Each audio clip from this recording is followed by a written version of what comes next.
आगे क्या कह रहे हैं परमात्मा। मालिक कह रहे हैं कि परमात्मा ने धर्मदास के आगे अपने को छुपाया, और गरीबदास जी भी खुद परमात्मा थे जो 350 साल पहले आए थे गांव छुड़ानी, जिला झज्जर, हरियाणा में। गरीबदास जी खुद भगवान थे, परमात्मा थे, बंदी छोड़ थे, लेकिन उन्होंने अपने आप को छुपाया, क्योंकि ये भगवान का नियम है, ये रूल है। वो काल को धोखा देकर ही अपना ज्ञान प्रचार करते हैं। और जब भगवान अपने आप को छुपाकर किसी और को भगवान बताता है तो हम मूर्ख किसी और को ही भगवान मान बैठते हैं, अपने गुरु जी को भगवान नहीं मानते। और इस धरती का नियम है, इस भक्ति का नियम है कि जब तक हम अपने वक्त गुरु को परमात्मा मान के तन मन धन से उनके प्रति समर्पित होकर उनके प्रत्येक वचन पर नहीं चलेंगे, हम सतलोक प्राप्ति नहीं कर सकते। सुन लो एक छोटा सा सत्य। कबीर साहब बता रहे हैं कि धर्मदास भाई फिर सतपुरुष ने मेरे को कहा, ये तो खुद बंदी छोड़, इब्नो कह दे मैं था सतपुरुष, तो धर्मदास कति नहीं माने। इब्रीब अब खुद कह दे परमात्मा कि मैं था वो सतपुरुष, मैं हूं परमात्मा, तो धर्मदास बिल्कुल भी नहीं माने। कबीर साहब बता रहे हैं कि धर्मदास भाई फिर सतपुरुष ने मेरे को कहा, ये तो खुद बंदी छोड़, इब्नो कह दे मैं था सतपुरुष, तो धर्मदास कति नहीं माने। ये गरीबदास कह दिंदा मैं भगवान सू, नो पागल का कहने लग गया उसने, बौड़ी बूझ बौड़िया बंदी छोड़ दे, ने बोला मारा सट्टे यू भगवान से।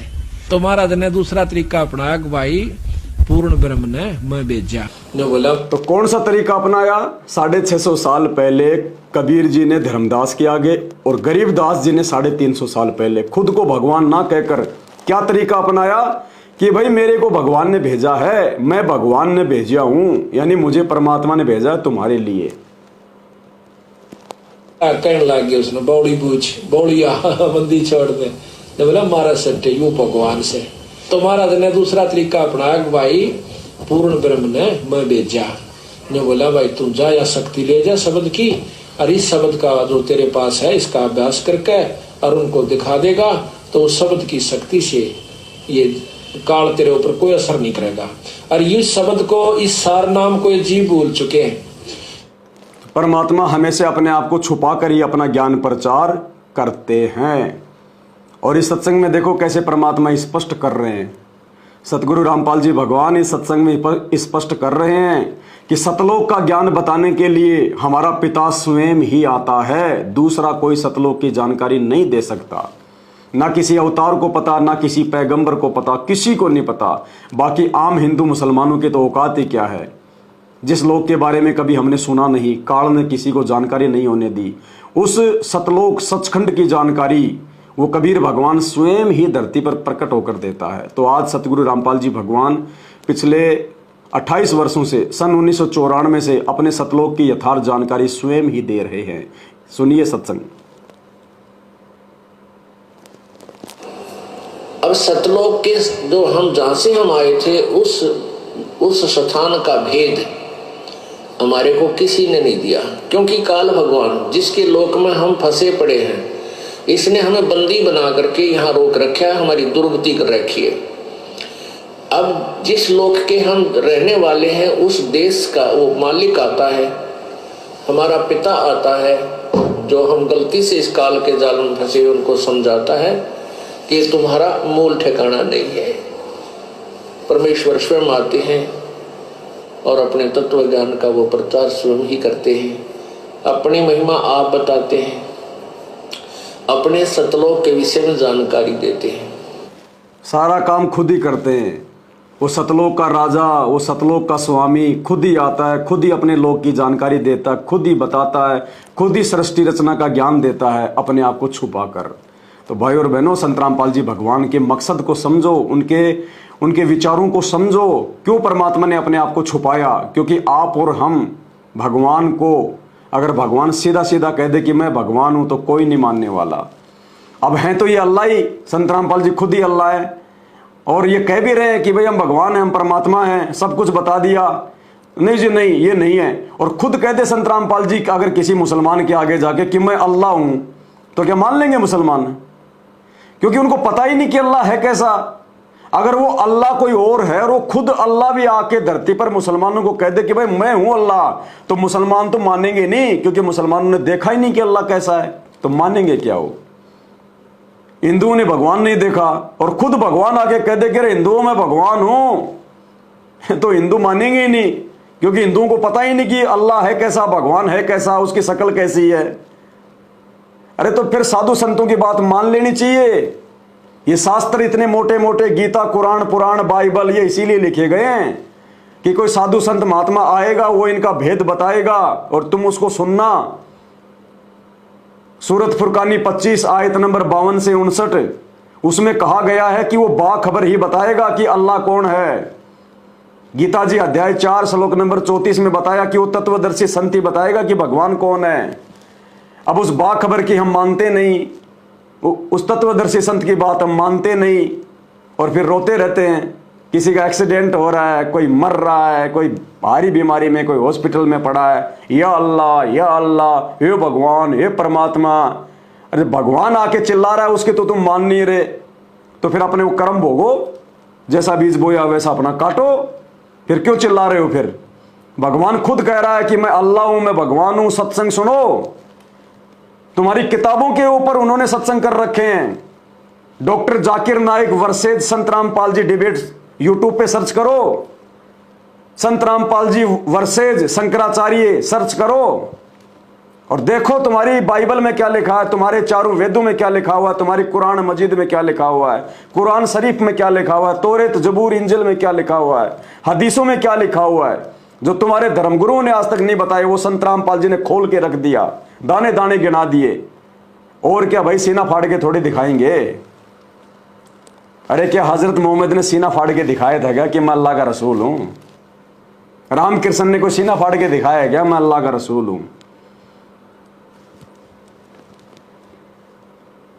आगे देखो परमात्मा क्या कह रहे हैं हमारी आंखें खोलने के लिए। जो लोग आज भी संत रामपाल जी से इतना ज्ञान लेने के बाद भी गुरु और गोविंद को अलग अलग मान रहे हैं, संत रामपाल जी को संत मान रहे हैं, अपना गुरु मान रहे हैं, और भगवान दाढ़ी मूंछ वाली कबीर जी की फोटो को मान रहे हैं, उनका भ्रम निवारण करने के लिए, इस भक्ति मार्ग पर हम कैसे सफल होंगे ये समझाने के लिए परमात्मा ने इतना अच्छा सत्संग किया। छोटा सा समझने की आवश्यकता है केवल। मालिक कहते हैं सतगुरु साहिब एक हैं और दूजा ब्रह्म विरोध, कि सतगुरु और साहिब, साहिब यानी भगवान और सतगुरु यानी वो साहिब खुद ही सतगुरु बन के आता है। कहते हैं सतगुरु साहिब एक है, दूजा ब्रह्म विरोध, और बिना सतगुरु सूझे नहीं, चाहे पढ़ो 18 बोध। मुसलमान चाहे कितनी अपनी कुरान पढ़ लो, हिंदू कितने अपने वेद पढ़ लो, बिना संत रामपाल जी की शरण में आए, बिना उनके सत्संग सुने, लाख जन्म भी वो उन पुस्तकों को नहीं समझ पाएंगे कि उनका सार क्या है, उनका मर्म क्या है, वो पुस्तकें जो है वो कहना क्या चाहती है, जिंदगी में नहीं समझ पाएंगे। इसलिए सबसे पहले हमने ये पहचानना पड़ेगा कि संत रामपाल जी कौन हैं, और ये केवल उनके सत्संगों से पहचान होगी। सत्संगों से नहीं समझ पा रहे हैं तो उनके सत्संगों को आधार बनाकर जो सात संगतियां हो रही हैं, दास का Facebook page Pawan Das is live video देखो, तब बुद्धि खुलेगी। क्या कह रहे हैं परमात्मा? फिर क्या बताते हैं? सतगुरु साहिब एक है, दूजा भरम विरोध। अब गरीबदास जी स्पष्ट कर रहे हैं कि सतगुरु और परमात्मा एक ही होते हैं, और दूसरा उसमें कोई समझता है तो उसकी अपनी बुद्धि के सत्र में कमजोरी है। सतगुरु साहिब एक है, ये दूजा भरम विरोध, बिन सतगुरु सूझ नहीं, चाहे पढ़ो 18 बोध। बिन सतगुरु के आप चाहे वेद पढ़ो, 18 बोध पढ़ो, कितना ही ज्ञान ग्रहण करो, आपको कुछ भी समझ नहीं आएगा, कुछ भी। गुरु बिन काहु न पाया ज्ञाना, जो थोथा बुछड़े मूड किसाना। गुरु बिन वेद पढ़े जो प्राणी, समझन सार रहे अज्ञानी। अब फिर क्या करें गरीबदास जी? सतगुरु और साहिब एक ही समझना, यानी ये ज्ञान जो आज आपको मिल रहा है, ये भगवान बिना नहीं बताया जा सकता। क्या कह रहे हैं सतगुरु रामपाल जी भगवान? कि ये ज्ञान जो आज आपको बताया जा रहा है, यानी ये सत्संग जो आपको सुनाया जा रहा है, कहते हैं इसको भगवान के बिना नहीं सुनाया जा सकता। तो फिर भगवान कौन हुआ? जो सत्संग सुना रहा है, तो सत्संग कौन सुना रहा है? संत रामपाल जी सुना रहे हैं। तो भगवान कौन हुए? अल्लाह कौन हुए? कबीर जी कौन हुए? संत रामपाल जी। फिर भी जून के महीने में दाढ़ी मूछ वाले काल्पनिक कबीर जी की फोटो का तुम प्रकट दिवस मना रहे हो, उसको भगवान मान रहे हो। धिक्कार है तुम्हारी बुद्धि को, तुम्हारी। क्या कह रहे हैं, ध्यान से सुन लो कि ये ज्ञान जो आपको सुनाया जा रहा है, जो संत रामपाल जी सुना रहे हैं, ये ज्ञान भगवान के बिना नहीं सुनाया जा सकता। अब कह दिया इन्होंने सीधा सीधा कि मैं ही हूं भगवान। भाई ये ज्ञान भगवान ही दे सकता है।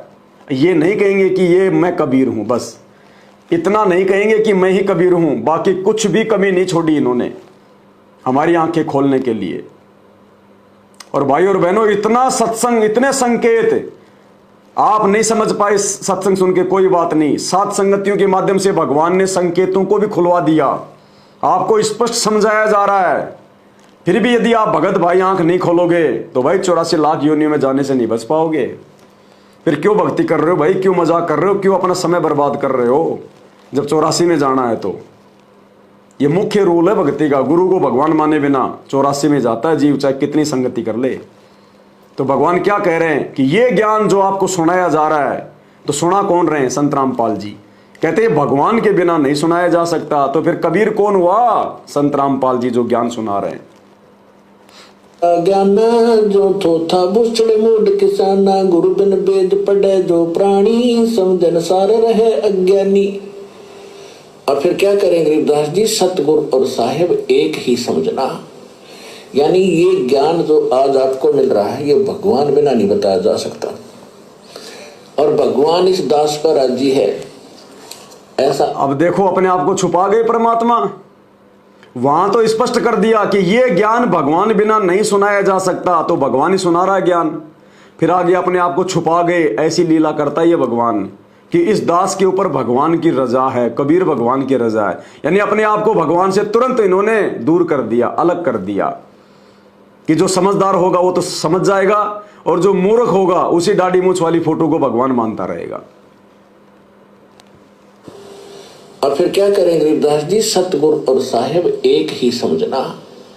यानी ये ज्ञान जो आज आपको मिल रहा है, ये भगवान बिना नहीं बताया जा सकता। और भगवान इस दास पर राजी है, ऐसा अनमोल ज्ञान ऋषि मैं ऋषि ब्रह्मा विष्णु महेश सर्पटक का मर गए चले गए। इनको वेद समझ नहीं आई, इनको गीता समझ नहीं आई, इनको पुराणों का ज्ञान नहीं। गुरु मानुष कर जानते ते नर। फिर ये वाणी कहकर गुरुजी फिर हमारी बुद्धि को सेट कर रहे हैं कि नालायकों, अब तो समझ जाओ कि आप भी अपने गुरुजी को मानुष मानोगे, अपने जैसा एक मनुष्य मानोगे अपने गुरुजी को, कि गुरु मानुष कर जानते वो नर कहिए अंध। इतना समझने के बाद भी अगर अपने गुरुजी को मानुष मानोगे, अपने जैसा मानोगे, अपने गुरुजी के रहते सहते वो दाढ़ी मूछ वाले कबीर जी को भगवान मानोगे, तो कहते तुम तो अंधे हो, अंधे अंध। गुरु मानुष कर जानते ते नर कहिए अंध। और क्या होगा फिर उन अंधों के साथ में? ओए दुखी संसार में। आज तुम दुखी हो रहे हो, संगत वाले मर रहे हैं, अकाल मौत मर रहे हैं, सेवा करते करते आश्रमों में मर रहे हैं, बीमारी से मर रहे हैं, कोरोना से मर गए कितने। आने वाले समय में देख लेना, अगर नई साथ संगति से जुड़े, वो दाढ़ी मूछ वाली फोटो को, कबीर जी वाली फोटो को अपने घर से नहीं निकाला, तो आने वाले समय में देखना 28 तक दुर्गतियां होंगी संगत की। तो फिर परमात्मा संकेत कर रहे हैं कि गुरु मानुष कर जानते ते नर कहिए अंध, और दुखी संसार में, और आगे भी यम के फंद, मरने के बाद भी 84 में जाएंगे। विष्णु महेश सर्पटक का मर गए चले गए। इनको वेद समझ नहीं आई, इनको गीता समझ नहीं आई, इनको पुराणों का ज्ञान नहीं। गुरु मानुष कर जानते ते नर कहिए अंध, ओवे दुखी संसार में फिर आगे काल के फंद। तो यहाँ भी गरीबदास जी कह रहे हैं, सतगुरु साहेब एक है, ये दूजा भरम विरोध, और बिन सतगुरु सूझे नहीं, चाहे पढ़ो 18 बोध। अब और कैसे समझाएंगे परमात्मा? और देख लो, स्पष्ट रूप से कह रहे हैं गुरुदेव भगवान, इतना सब कुछ समझा के, इतना सब कुछ बता के कि गुरु और गोविंद दो अलग अलग नहीं होते हैं।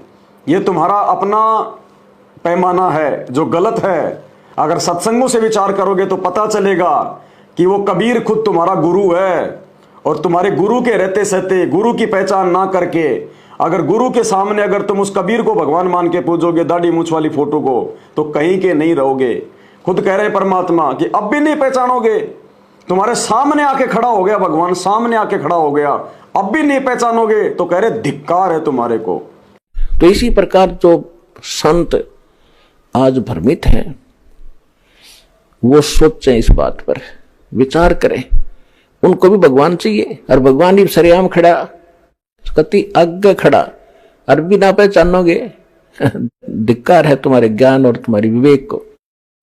परमात्मा कह रहे हैं इतना ज्ञान दे दिया मैंने सन 1994 से, इतने शास्त्र, इतने सबूत, इतने प्रमाण, लोगों को इतने सुख, इतने चमत्कार जो धरती पे कोई नहीं दे सकता। जो सुख संत रामपाल जी ने अपने भक्तों को दे दिए, जो चमत्कार संत रामपाल जी ने कर दिए, धरती पर कोई नहीं कर सकता। मुर्दों को जिंदा कर दिया। अरे बाबा बागेश्वर, ये पंडोखर सरकार, ये किसी के मामा का नाम बता दो, तेरी जेब में क्या है? ये कुछ नहीं है, ये तो बाजीगर है, जादूगर है ये।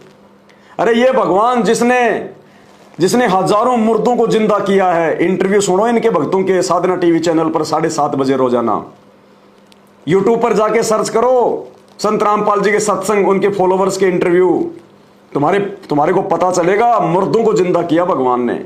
जिनका रोग दुनिया में कोई ठीक नहीं कर पा रहा था, उनको केवल मृत्यु को प्राप्त होना था, भगवान ने उनके रोग ठीक कर दिए मात्र भक्ति से, बिना गोली दवाई के, बिना ऑपरेशन के, चंद दिनों में।